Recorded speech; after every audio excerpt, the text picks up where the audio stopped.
기자수 안지영입니다. 한때 행복한 모습으로 대중의 지지를 받았던 두 연예인 부부. 이제는 파경을 맞아 다시금 세간을 뜨겁게 달구고 있는데 최동석, 박지윤 씨는 이혼 소송이 진행 중이고 이들의 주요 쟁점 중 하나는 바로 재산 분할입니다. 자, 그리고 최민한, 유리 씨는 지난해 이미 이혼이 마무리됐습니다. 결혼 5년 만인 지난해 말 이혼을 발표했고 아이의 양육권은 최민한 씨가 가져갔죠. 그런데 최근 유리 씨가 결혼 기간 도중 있었던 일이라며 사생활을 폭로하면서 논란이 일파만파 번지고 있습니다. 이 와중에 관심을 받는 사안이 있습니다. 바로 부부간 성폭행과 성추행과 관련된 얘기입니다. 이를 두고 일각에서는 한때 부부 사이였던 두 사람 간에 어떻게 이런 일이 불거지느냐, 이게 법적으로 문제가 되느냐라는 궁금증을 그리고 있고요. 그런데 또 하나의 문제는 두 부부를 둘러싼 성폭행과 성추행 논란, 이건 그들이 직접 제기한 게 아니라 제3자가 고발을 하면서 불거진 문제라는 거죠. 과연 이런 경우에도 지금 이 시점에 법적인 처벌이 가능한지, 이런 부분에 대해서 오늘은 한번 분석해 보도록 하겠습니다. 일단 최동석, 박지윤 씨 사례 같은 경우는 이 부부간 성폭행 의혹에 대해서 경찰이 수사에 착수를 했습니다. 10월 28일입니다. 제주경찰청 여성청소년과는 이와 관련된 의혹을 수사해달라는 국민신문고 민원에 대해서 민원 접수 직후 사건을 접수, 진행할 담당자를 배정했다면서 요청해주신 자료를 토대로 신속 공정하게 수사하도록 하겠다라는 입장을 전했습니다. 자, 이 여성청소년과 담당자는 해당 민원인에게 수사는 착수했다, 박지윤 씨의 협조를 받기 위해 접촉 중이라고 통보한 것으로 전해지기도 했었죠. 왜 이런 일이 불거졌는지 말씀을 해드리면은 앞서 한 언론은 두 사람이 이혼 과정에서 나눈 메시지와 녹취록을 공개를 했습니다. 근데 여기서 박지윤 씨가 나를 겁탈하려고 했다, 성폭행하려고 했다라고 얘기를 했고, 최동석 씨는 그건 부부끼리 그럴 수 있는 거라고 답을 하는 내용이 담겨 있습니다. 이에 대해서 박지윤 씨는 다시금 부부끼리도 성폭행이 성립이 된다라고 지적을 했는데 민원인은 이런 내용을 토대로 해서 해당 민원을 제기한 것으로 보입니다. 그리고 실제로 지난 10월 18일 이 민원인은 국민신문고에 경찰은 최동석, 박지윤 부부의 성폭행 사건을 철저히 수사해 범죄 혐의가 드러날 시 엄히 처벌하게 해줄 것을 강력히 촉구하는 바라는 민원을 접수하게 됐다는 거죠.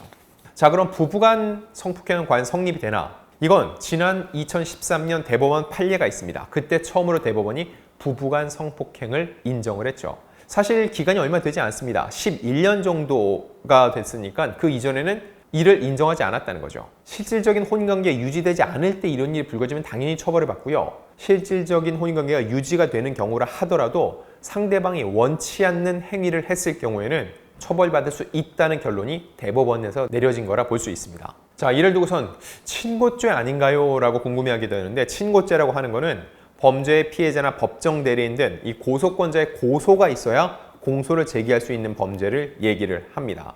그런데 중요한 거, 이 성폭행 관련 범죄는 2013년 친고죄가 폐지가 됐습니다. 즉, 고소인이 없어도 고소인이 고소를 취하해도 처벌이 가능하다는 거죠. 그래서 이번 사례는 두 사람의 대화 녹취록을 듣고 이 대화 메신저 내용을 보고 제3자가 국민신문고에 민원을 제기한 사례라고 볼 수 있습니다. 하지만 이로 인해서 처벌이 이루어지려면 양측의 피해 사실과 가해 사실을 면밀히 조사를 하고 입증하는 과정이 필요하다는 거죠. 그래서 앞서서 이 담당자는 민원인에게 수사 착수는 했다, 박지윤 씨의 협조를 받기 위해 접촉 중이라고 답변을 했다는 거죠. 즉, 지금 현재는 이런 메신저 대화 내용, 대화 녹취록밖에 없다는 거죠. 그런데 법의 잣대를 들이대기 위해서는 구체적인 사건과 피해가 종합적으로 고려가 돼야 된다는 겁니다. 즉, 박지윤 씨가 이에 대해서 협조를 해야 경찰이 그 내용을 파악해서 검찰 송치 여부를 결정을 하고, 검찰도 그 내용이 접수가 되면 기소할지 여부가 결정이 된다는 거죠.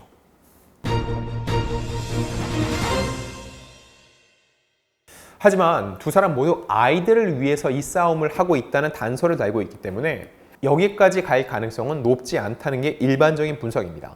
하지만 또 한쪽으로 생각하면은 지금 양측이 극렬히 대립을 하고 있죠.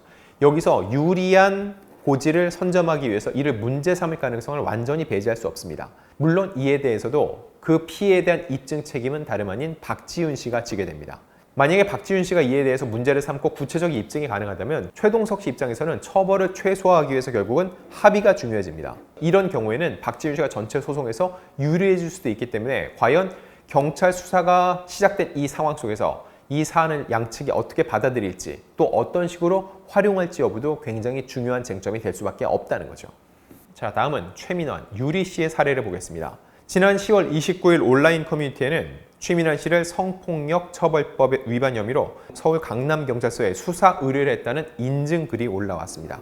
이게 무슨 얘기냐면은 걸그룹 라붐 출신인 유리 씨가 지난 10월 24일 자신의 유튜브 채널에 한 영상을 올렸는데 여기에서 이런 주장을 내놨습니다. 이혼 1년 전쯤 큰 사건이 있었다. 그때를 기점으로 결혼 생활은 180도 달라졌다. 최민환이 가족들 앞에서 제 몸을 만진다든지 돈을 여기에 꽂는다든지 이런 주장을 내놨습니다. 이어서 업소 사건을 알기 전이었다. 가족들과 술을 마시던 자리에 현금이 있었다.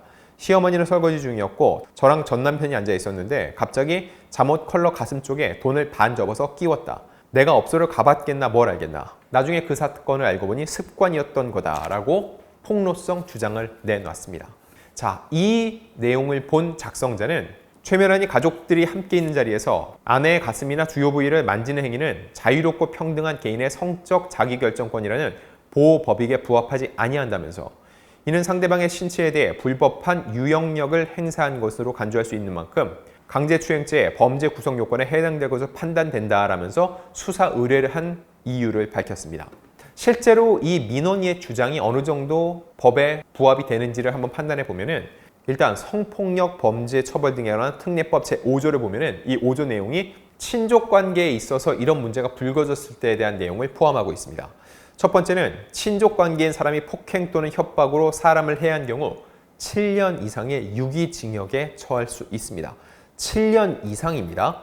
두 번째 항목을 보면은 친족 관계인 사람이 폭행 또는 협박으로 사람을 강제 추행한 경우에는 5년 이상의 유기징역에 처한다. 즉, 친족 간에는 훨씬 더 강하게 처벌을 한다는 얘기죠. 그리고 제가 앞서 2013년에 친고죄가 폐지됐다는 말씀을 해드렸는데 이 친고죄 폐지는 성추행에도 해당이 됩니다. 즉, 이 사안 역시 유리 씨가 직접적으로 나의 피해를 호소하면서 고발을 하지 않더라도 제3자에 의한 고발로도 경찰 조사가 가능하다는 얘기입니다. 물론 법에도 감정이 있죠. 부부 사이의 이 성생활 같은 경우는 국가의 개입은 가정의 유지라는 관점에서 최대한 자제해야 된다는 의견도 적지 않습니다. 근데 이와 관련해서 대법원 판시가 있습니다. 그 내용을 보면은 아내에 대한 폭행, 협박이 피해자를 곤란하게 할 정도인지 여부는 폭행 또는 협박의 내용과 정도가 아내의 성적 자기결정권을 본질적으로 침해한 정도, 남편이 힘을 쓴 경위, 결혼의 형태와 부부의 평소, 부부관계 전후의 상황 등을 종합적으로 신중하게 판단해야 될 필요가 있다라고 법원은 보고 있습니다. 이게 무슨 얘기냐면 제가 좀 더 쉽게 풀이를 해드리면은 일단 이 사안은 제3자에 의해서 고발이 이루어진 거죠. 이는 이 당사자 모두 유명인이기에 그 피해 사실이 이런 식으로 언론을 통해서 공개가 되고 이걸 제3자가 알면서 그들이 법적인 문제를 제기한 것이라고 볼 수 있습니다. 다만 지금은 이 얘기가 단편적으로 한쪽의 주장이거나 혹은 대화 관계에서 나온 얘기이기 때문에 구체적으로 어떤 상황에서 이런 일이 벌어졌는지를 면밀하게 따져야 된다는 겁니다. 즉, 두 사람 사이에 이런 대화와 상황이 오갈 때 어느 정도의 부부관계, 가정생활이 유지되고 있었는지, 그리고 그 과정에서 어느 정도의 강제력이 행사가 됐었는지, 그리고 이런 일이 벌어졌을 때 그 피해를 당했다는 한쪽의 입장이 어땠는지가 종합적으로 다 파악이 돼야 된다는 거죠. 실질적으로 이 부분에 대해서 만약 박지윤 씨나 유리 씨가 시간이 조금 지났어도 문제를 삼는다면 이건 법적으로 훨씬 더 심각한 사항이 될 수 있다는 겁니다. 반면 한때 부부였고 또 자녀들이 있지 않습니까? 이런 것들을 종합적으로 고려했을 때 이 부분은 문제 삼고 싶지 않다라는 입장이 서로 간에 어느 정도 이루어진다면 더 이상 크게 어떠한 사건으로 비화될 가능성은 낮아 보입니다.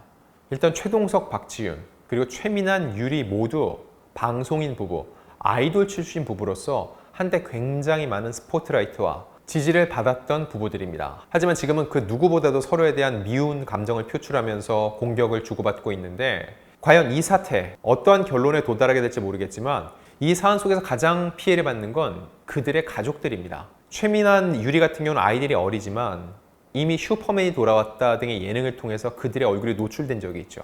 그리고 최동석, 박지윤 부부 같은 경우는 그 아이들이 어느 정도 성장을 해서 기사를 검색하고 유튜브 댓글을 다 볼 수 있는 나이입니다. 그렇기 때문에 부부간 또 전 부부간에 있었던 얘기는 두 사람 간의 이야기로 최대한 조용히 마무리됐으면 하는 바람입니다.